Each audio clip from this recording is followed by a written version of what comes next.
I never expected to hear from my family again. Not after 22 years. Not after what they did. But a few weeks ago, my past showed up on my doorstep in the form of a woman I barely recognized. My little sister. I was 8 years old when my parents left me. I remember it vividly. They took me to my grandparents' house and told me they'd be back soon. I waited. Hours turned into days, then weeks. Eventually, I understood. They weren't coming back. At first, I cried myself to sleep every night, too young to comprehend why they had abandoned me. My grandparents did their best. They were loving, kind, and never let me feel unwanted, but they also never spoke about my parents. I learned not to ask. Yet, that void inside me never disappeared. As I grew older, I stopped hoping for answers. I had built a life for myself, finished school, found a steady job, and made peace with the past. Or so I thought. Then, one evening, there was a knock at my door. I wasn't expecting anyone, so I hesitated before opening it. Standing there was a woman in her late 20s, her face vaguely familiar, but it wasn't until she spoke that my world tilted on its axis. "Hi, big brother?" For a moment, I couldn't breathe. My heart pounded in my chest as recognition hit me like a tidal wave. It was her, my little sister, the one I had last seen when she was just 6 years old. I stepped back, dazed, letting her inside. We stood there in awkward silence before she finally spoke. "I've been looking for you for years," she said, her voice thick with emotion. "I finally found you." She told me she had tracked me down through social media. I had no idea she was even looking. I had assumed she had been with our parents all this time, but then she thanked me for saving her life. That's when everything changed. I stared at her in confusion. "Saving you? What do you mean?" Tears welled in her eyes as she began to unravel a story I was not prepared for.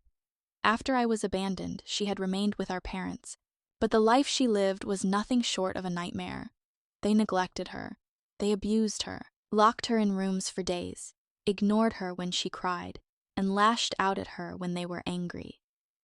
"When you were there," she whispered, "they focused their anger on you, but when you were gone, I was all they had left."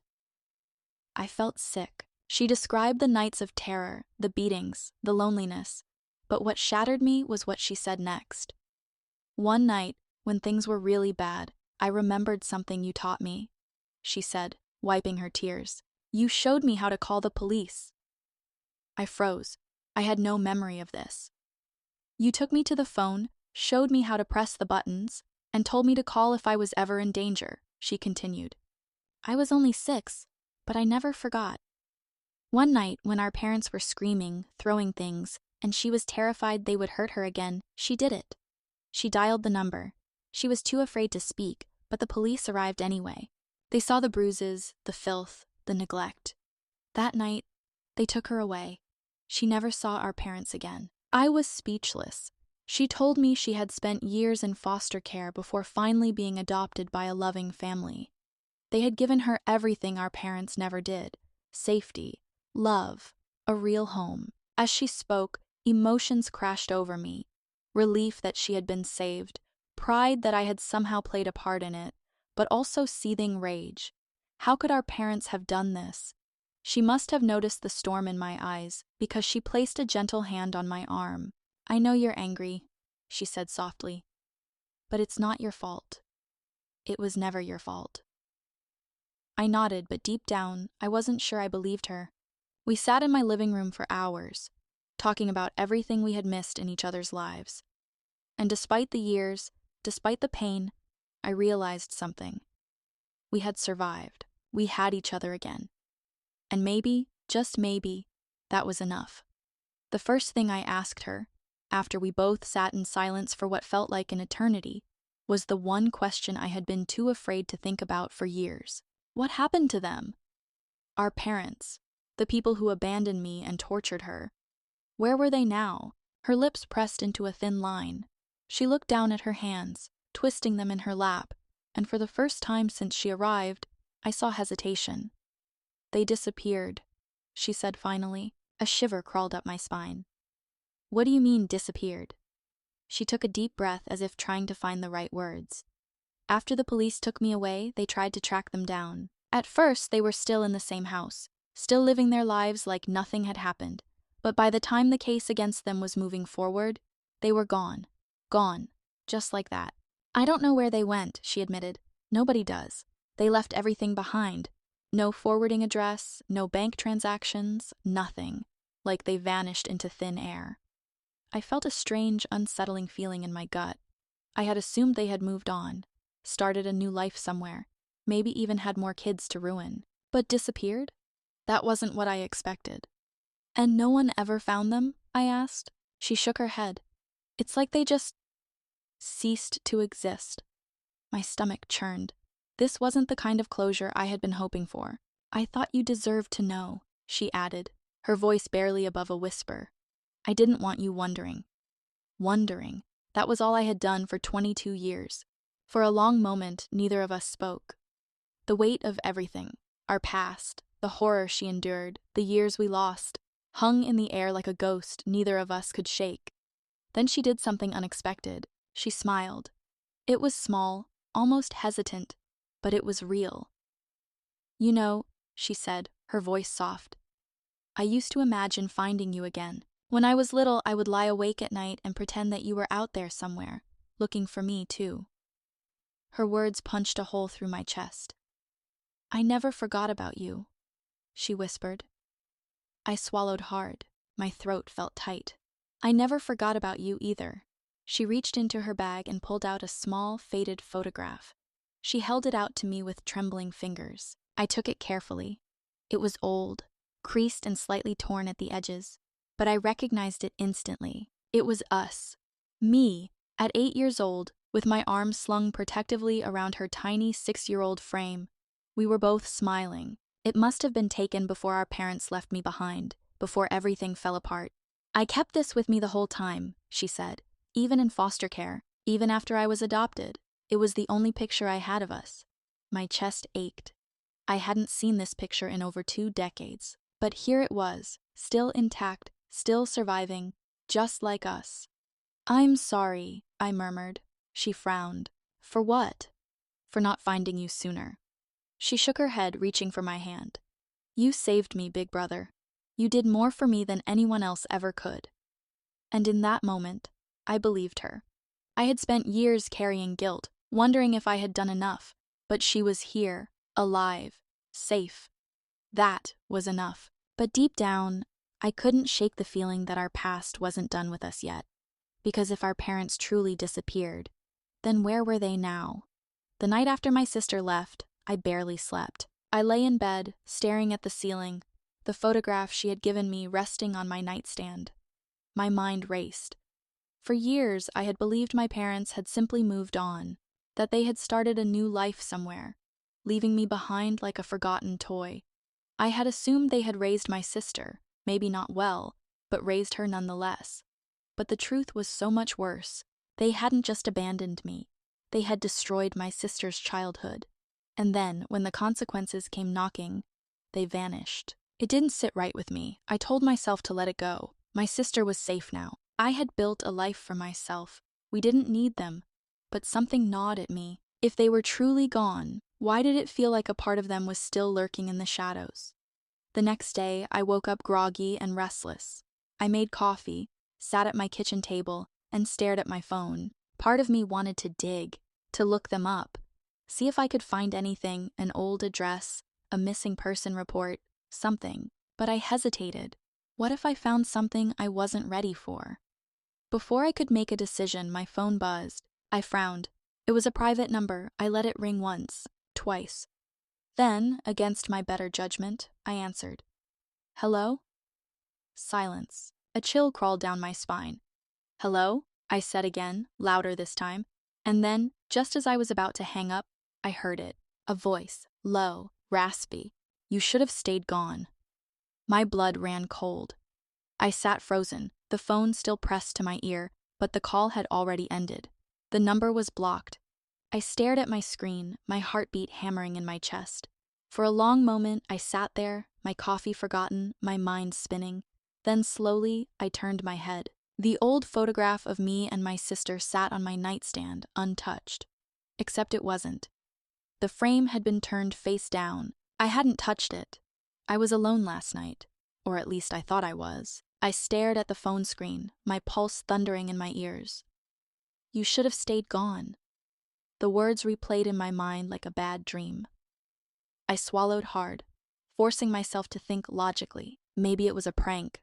Maybe some scammer had called at the exact wrong time. Maybe I was overreacting. But then my eyes drifted back to the photo frame on my nightstand. I hadn't touched it. I was sure of it. And yet, it was face down. I felt a prickle of unease run down my spine. Someone had been in my home. I shot up from my chair, suddenly needing to check every lock, every window, every dark corner of my apartment. But everything was as I had left it.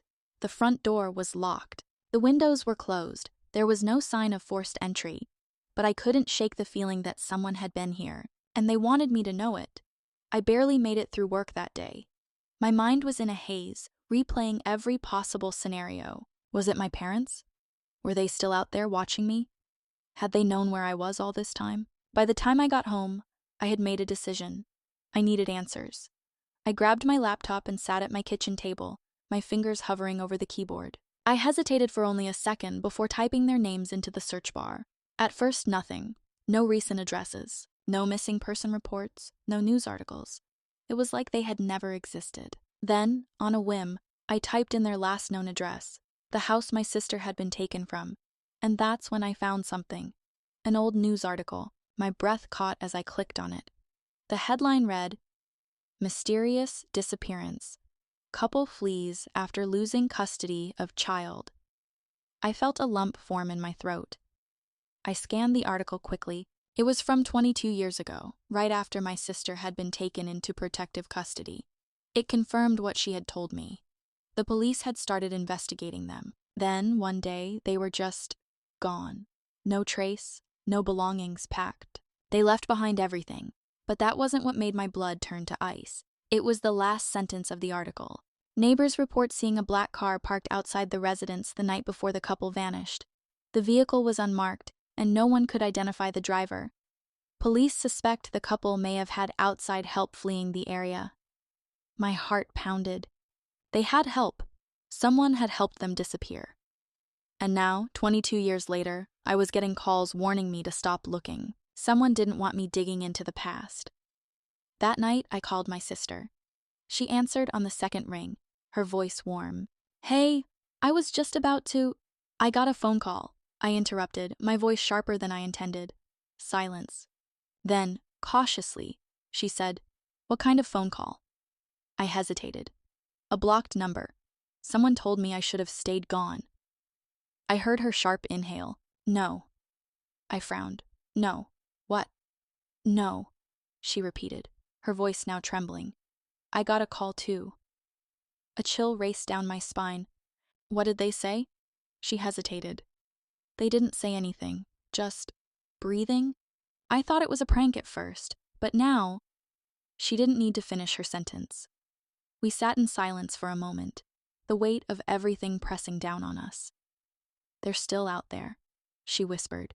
"Aren't they?" I clenched my jaw. I didn't know who they were. Our parents, the people who helped them disappear, someone else entirely, but I knew one thing for sure. This wasn't over, not even close.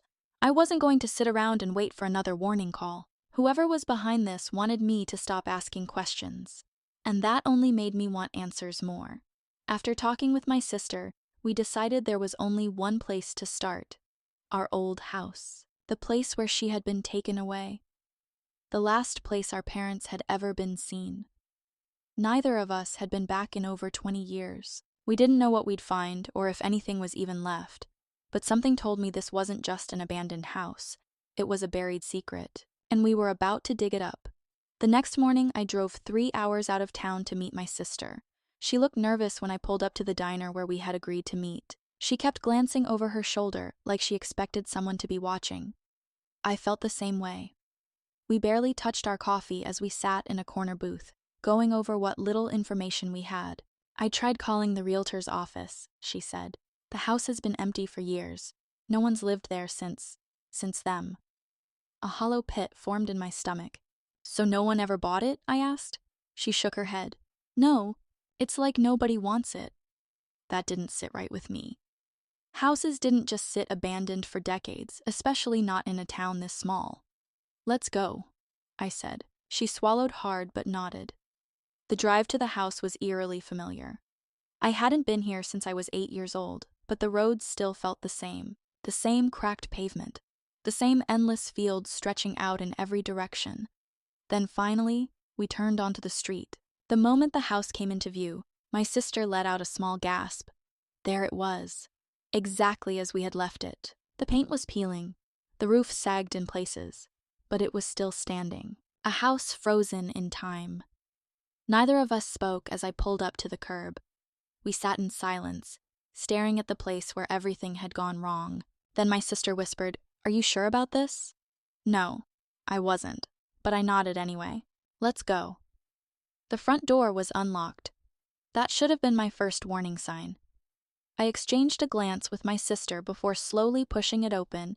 The air inside was thick with dust, but there was another smell beneath it, something faint but rotting. The floorboards creaked under our weight as we stepped inside. Everything was still here, the furniture, the curtains, the old TV in the corner. It was like our parents had left in a hurry. A newspaper sat on the coffee table, yellowed with age. The date on it, 22 years ago. My sister gripped my arm. "This isn't normal." She was right. Nothing about this was normal.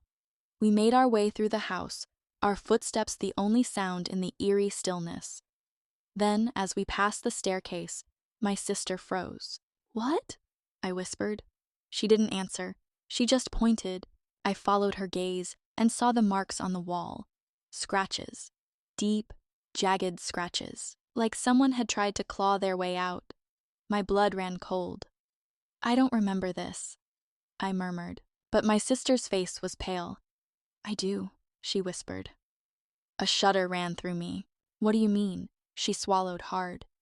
"They used to lock me in the closet. I would scratch at the walls when I got scared." My stomach twisted. But these marks, these weren't in the closet. They were right next to the front door. Someone had been trying to get out. Recently. A noise sounded upstairs. A slow, deliberate footstep. We both froze. Someone was here, watching us. And they hadn't left in 22 years. The footsteps above us were slow, deliberate. Not the sound of a house settling. Someone was walking upstairs. My sister squeezed my arm so tightly her nails dug into my skin. Her breathing was ragged, barely contained panic. Who's up there?" she whispered. I didn't answer. I was too busy listening. Whoever was up there. They weren't in a hurry. They moved carefully, almost like they knew we were listening. A chill ran down my spine. This house had been abandoned for 22 years. No one was supposed to be here. Then the footsteps stopped, right above us. Neither of us moved. The silence stretched, thick and suffocating. Then, a floorboard creaked. I grabbed my sister's hand and pulled her toward the front door. We needed to go. Now, but just as we turned, a voice echoed from upstairs, low, hoarse, familiar. "You should have stayed gone." My blood turned to ice. It was the same voice from the phone call. Someone had been waiting for us. We ran. We didn't stop to look back. Didn't check to see who it was. Didn't care. I yanked open the front door and practically shoved my sister outside. We stumbled down the porch steps, the cold air hitting us like a slap. But as we reached the car, she grabbed my arm. "Look." I turned, and my stomach dropped. A black car was parked down the street, unmarked, tinted windows. Not there when we arrived. I knew, because I would have noticed. It was watching us. Whoever had called me, whoever had helped our parents disappear, they were still here, still waiting. We didn't go back to my sister's place. Didn't go to mine either. We drove for hours, stopping at a motel on the outskirts of a different town. We locked the door, shoved a chair against it, and sat in silence. I could still hear the voice. "You should have stayed gone." "Who the hell was that?" I finally asked. My sister sat on the bed, knees to her chest. She shook her head. "I don't know," she whispered. "But I think they knew Mom and Dad." I clenched my jaw. "How do you know?" She hesitated. Then she reached into her jacket and pulled out something small. A crumpled envelope. She handed it to me, her fingers shaking. "I found this on the kitchen table," she said. It wasn't dusty. It wasn't old. Someone put it there recently. I slowly unfolded it. Inside was a single piece of paper, and scrawled in messy, frantic handwriting were just 4 words. "Stop looking for us." My sister looked at me, fear in her eyes. "What do we do now?" she whispered. I didn't have an answer, because for the first time in my life, I realized maybe my parents hadn't just disappeared. Maybe they had been running from something worse, and now it was coming for us. I held the note between my fingers, my pulse pounding. "Stop looking for us." It wasn't a threat, it was a warning. I glanced at my sister. She looked just as shaken as I felt. "We can't ignore this," I said finally. She hesitated. "But what if they're right? What if we should stop?" I exhaled slowly. "Then why warn us? Why now? Someone has been watching us, following us. If they just wanted us to stop, why not scare us off from the start?" She didn't answer, because we both knew the truth. Someone had been waiting for us to start digging, and now that we had, they weren't letting us go. We barely slept that night. Every sound outside the motel made my skin crawl. The hum of a car passing, the wind against the windows. By morning, I had made a decision. If our parents had vanished, if they had been running from something, there had to be a trail. I wasn't stopping until I found out what it was, and I knew exactly where to start. We drove to the county records office. If the house had been abandoned for 22 years, someone had to own it. I expected to find old mortgage records, maybe foreclosure papers, something boring. But when I asked the clerk for ownership history, she gave me a strange look. "That property?" she asked. "No one owns it," I frowned. "What do you mean?" She sighed and pulled up the records on her computer. "The house was last listed under your parents' names. But after they vanished, the county marked it as an unclaimed estate. There were no attempts to sell it, no claims made. It's like everyone just forgot about it." I glanced at my sister. That wasn't normal. Even abandoned properties got auctioned off. But no one had touched this place in 22 years. "Is there a file on it?" I asked. She nodded. "Hold on." A few minutes later, she returned with a dusty manila folder. I flipped it open. The first few pages were standard. Property details, lot size, tax history. Then I saw something that made my stomach drop. A handwritten report from a sheriff's deputy. My eyes skimmed over it, heart hammering. "Abandoned property checks conducted annually always appears undisturbed. However, responding officers have noted signs of possible trespassing. Interior remains fully furnished despite no ownership claims. Most recent check showed evidence of a single candle recently burned on the kitchen table." I felt a cold shiver down my spine. Someone had been there recently, but that wasn't what made me freeze. It was the last note in the file. "Neighbor reported a man standing at the upstairs window.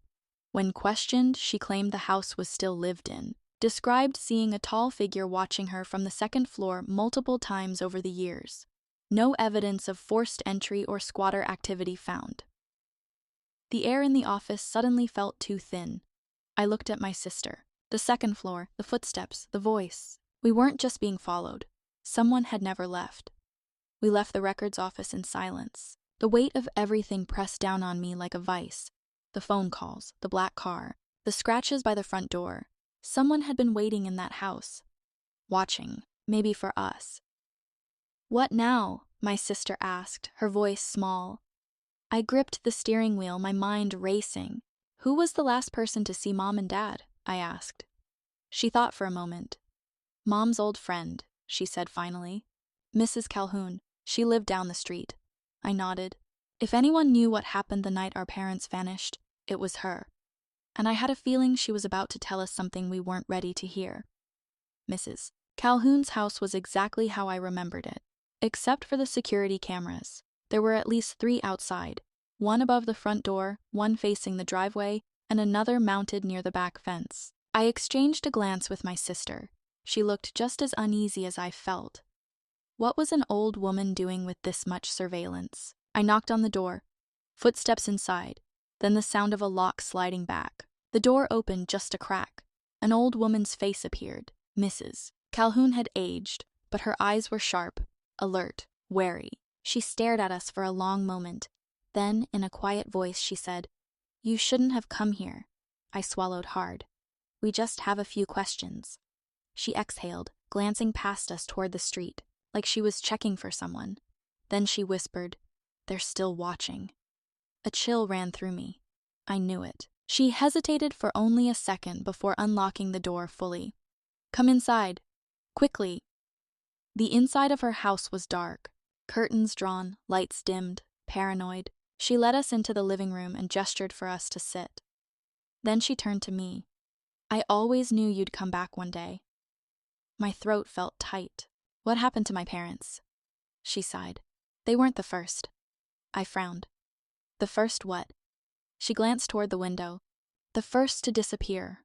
Silence. My sister inhaled sharply. "Who else? Mrs. Calhoun licked her lips like she was choosing her next words carefully. Then she leaned in and whispered, "The family before yours." My stomach dropped. "There was a family in that house before us?" I asked, my voice barely above a whisper. She nodded. "Your parents weren't the first ones to vanish, and they won't be the last." To be continued. How deep do you want this mystery to go? Should it lean towards psychological horror with something lurking in that house? Or keep it grounded in a secret someone doesn't want them to uncover? Let me know how intense you want the next part. The air in Mrs. Calhoun's dimly lit living room felt suffocating. My sister and I sat frozen, absorbing her words. "There was a family before yours." The weight of it settled in my chest like a stone. "They lived there before you did," Mrs. Calhoun continued. Her voice hushed like she was afraid someone else was listening. "A couple and their son. The boy was around your age when they disappeared." My sister and I exchanged a glance. Disappeared. Just like our parents. "What happened to them?" I asked. She hesitated. "They vanished. Just like your parents did. One day they were there. The next, the house was empty." I gripped the edge of my seat. "And no one looked for them?" Mrs. Calhoun gave me a long, tired look. "Oh, they looked, but no one found a damn thing." A chill crawled up my spine. "How long before my parents moved in?" my sister asked. She pressed her lips together, thinking. "A month, maybe 2. I frowned. That wasn't right. Houses didn't just sit empty like that, especially after a family mysteriously disappeared, unless someone wanted it that way. "What do you remember about them?" I asked. She sighed. "They were quiet folks, kept to themselves. The boy, though, he was a little different."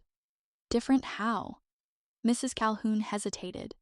Then, in a low whisper, she said, "He used to stand at the upstairs window, just staring out. Every night." The hair on the back of my neck rose. My sister clutched her arms. "That's where we heard the voice." I stiffened. The upstairs, the footsteps, the man at the window. Something was wrong with that house. And it had been wrong long before we lived there. Mrs. Calhoun's hands trembled as she reached for a box on the coffee table. "I knew this day would come," she murmured. "I've kept this for years." She opened the lid and pulled out an old Polaroid. I took it carefully. The photo was faded, but I could still make out the details. A young boy standing at the upstairs window, his face pressed against the glass, staring, and behind him, a shadow. Not a person, not a reflection, something darker. I felt my stomach twist. This wasn't just a missing persons case. Something else was happening in that house. Something worse. And now it was watching us. We left Mrs. Calhoun's house with more questions than answers. The moment we got into my car, my sister whispered, "That photo." I gripped the wheel. I know. The shadow. I clenched my jaw. I didn't want to say it, but I had seen it too.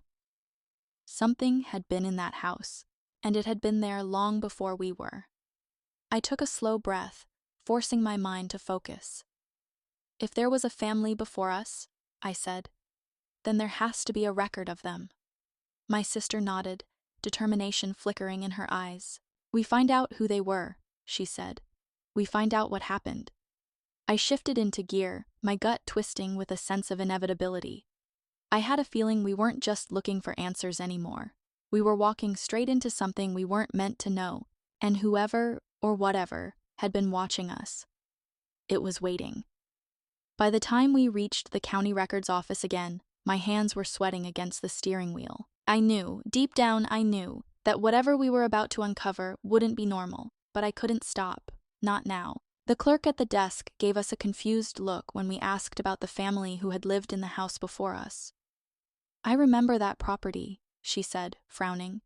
That place has been empty for decades. Before our parents, I said. The family before them. She hesitated. Then, after a moment, she typed something into her computer. A few seconds passed, then a few more. She squinted at the screen. That's strange, she murmured. I leaned forward. What? She glanced up at me, suddenly looking uneasy. There's no record of a family living there before yours. The words sent a cold spike of fear through me. No, that can't be right, my sister said. Mrs. Calhoun, our old neighbor, remembers them. She saw them. She even knew the little boy. The clerk's frown deepened. She turned the monitor toward us. This is all I have, she said. I stared at the screen. She was right. The ownership records went straight from a land development company to our parents. No in-between, no missing family, no boy at the window. It was like they had never existed. I felt a chill slither down my spine. Maybe the records weren't updated? I offered weakly. The clerk hesitated, then shook her head. That's not how it works. If a family lived there, there would be something. A tax record, a sale history, a school enrollment, something. I looked at my sister. Her face had gone pale. She whispered, Then who did Mrs. Calhoun see? No one answered. Because there was no answer. Just an empty house, a missing family, and a boy who never should have existed. I should have listened to the warning. We should have stayed away. But we didn't. That night, my sister and I drove back to the house. I don't know why. Maybe it was the missing records. Maybe it was the fact that something had been in that house for 22 years. Maybe it was because, somewhere deep down, I knew the truth was waiting for us, and it wanted us to find it. The house loomed in the darkness as we pulled up. The second-floor window stared back at us. Empty, waiting.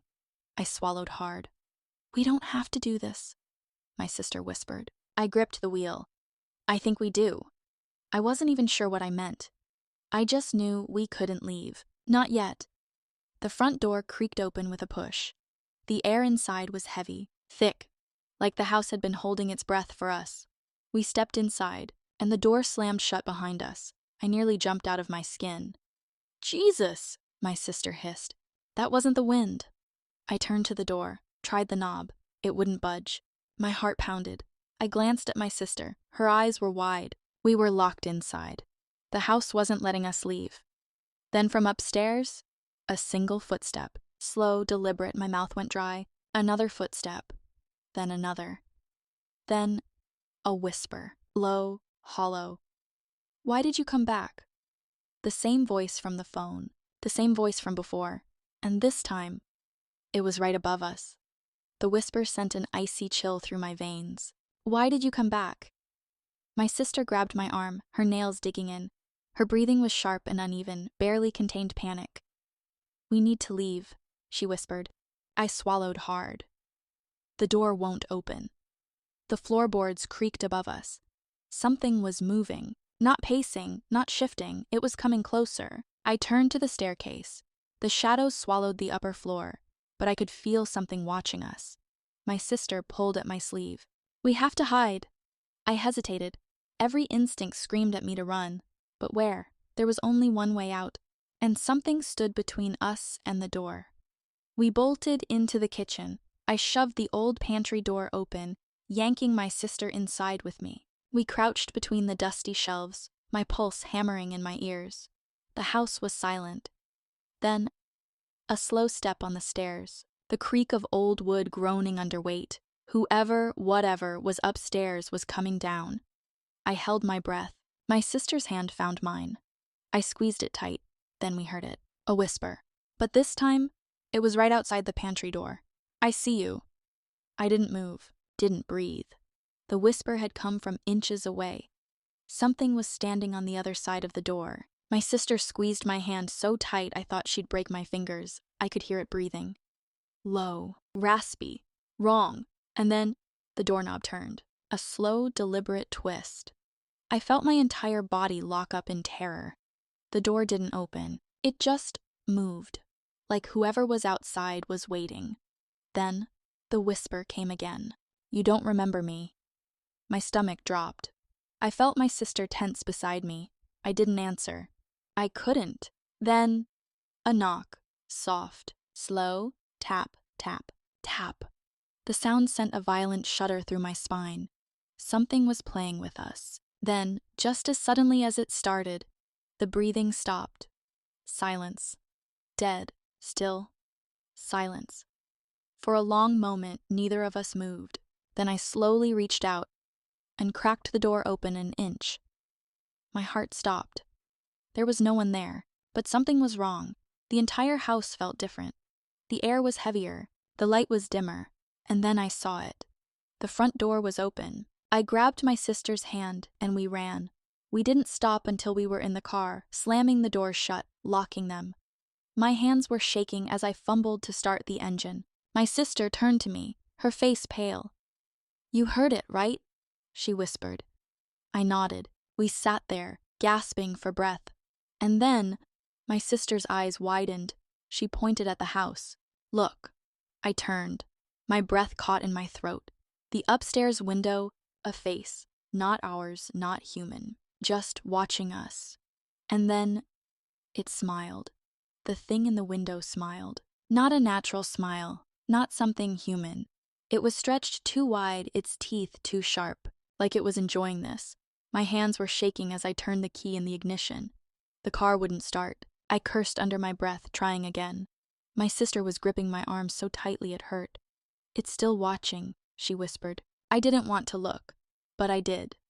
And it was gone. The car roared to life. I slammed it into reverse, peeling away from the curb so fast the tires screeched. We didn't speak for the first 10 minutes. Then my sister whispered, "Did you see its face?" I swallowed hard. "Yeah." She shook her head. "That wasn't Mom. That wasn't Dad." I gripped the wheel tighter. I had been hoping, stupidly, desperately hoping, that maybe our parents had been hiding in that house all these years, that maybe they had sent the warning calls, that this was just a human mystery with human answers. But that thing, that was something else. And now it knew we had seen it. We drove straight to the town archives. I didn't care if it was late. I didn't care if I was sleep-deprived, or that every bone in my body screamed to run instead of digging deeper. Something had been in that house long before us, and I was going to find out what. The archives were quiet. The only sound, the faint hum of fluorescent lights. A tired-looking woman at the front desk raised an eyebrow as we approached. "Back again?" she asked. We didn't answer. I went straight for the property records, my sister scanning the old newspapers, and after an hour of searching, we found it. A small article from 1963. Local family vanishes overnight, only child left behind. My breath hitched. It was the house, our house, but another family.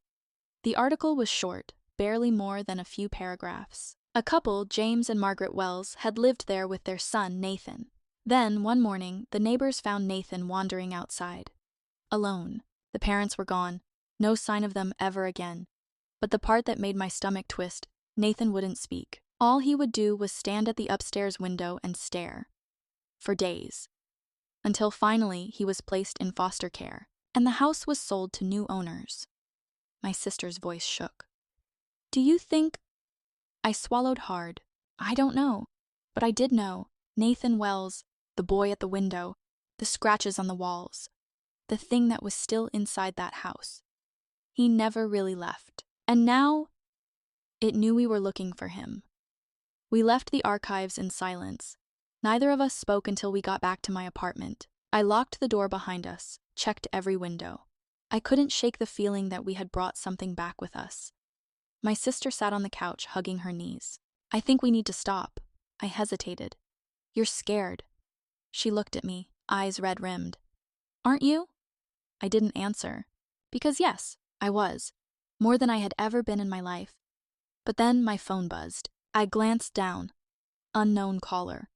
I swallowed hard and answered. Silence. Then a whisper. "You should have stayed gone." I froze. It was him.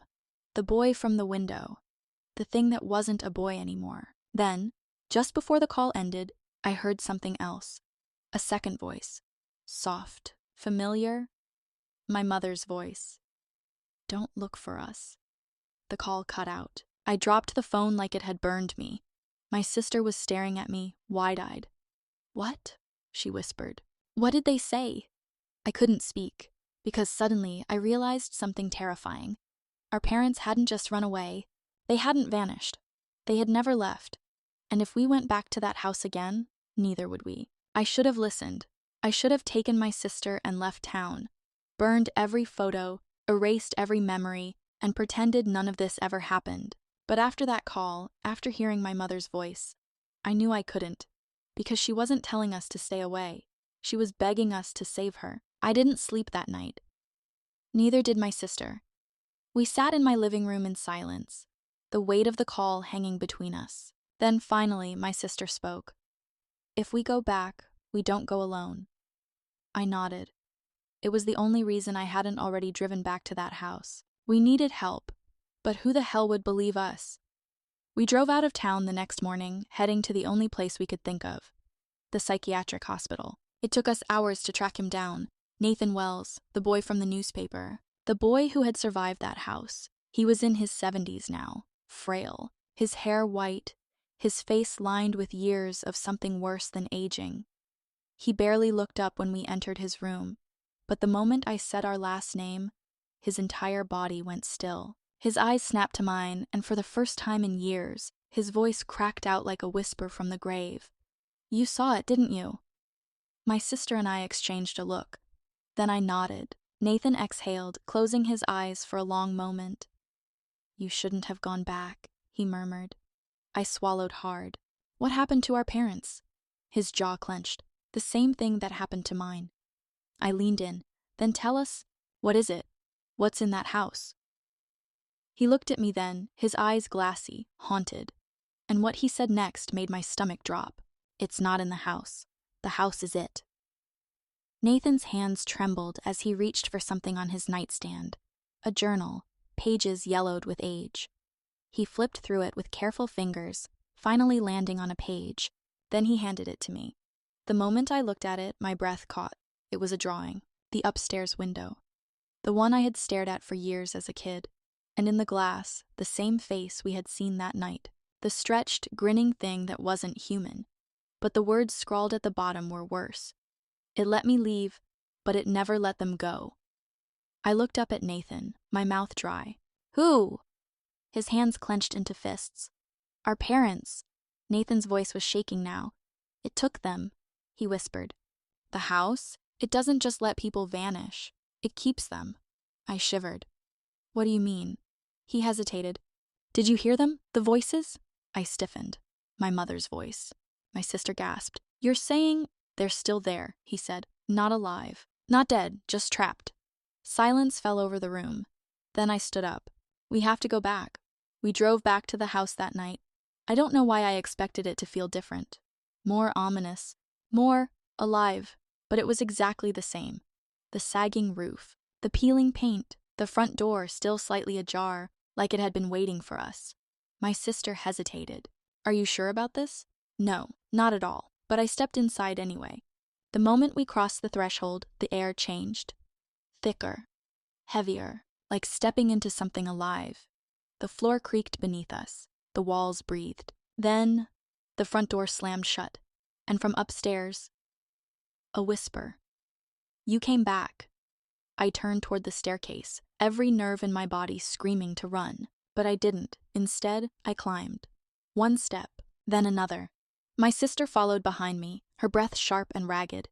The whisper came again. You shouldn't have come back. Then, the hallway shifted. The walls stretched, darkened. I heard voices. Dozens of them. Some pleading, some sobbing. Then, one I knew. Run, my mother's voice. I turned a corner, and there it was. The thing in the window, tall, smiling. Wrong. It tilted its head. Then it whispered, She's here. And behind it, the closet door opened, and my mother stepped out. She looked exactly the same, frozen in time. Tears streamed down her face. My babies, she whispered. I took a step forward, my throat tight. "Mom?" Then she shook her head, eyes wide. "No, you have to go. Before it takes you too." I felt the house shift then, like it was waking up, like it was angry. The thing in the window took a step closer. It wasn't smiling anymore. My mother turned to me. "Leave," she begged. "I can't go, but you still can." I grabbed my sister's hand. I wanted to fight, to stay, to save her, but I knew the truth. She had been lost long ago, and if we didn't leave now, we would be too. We ran.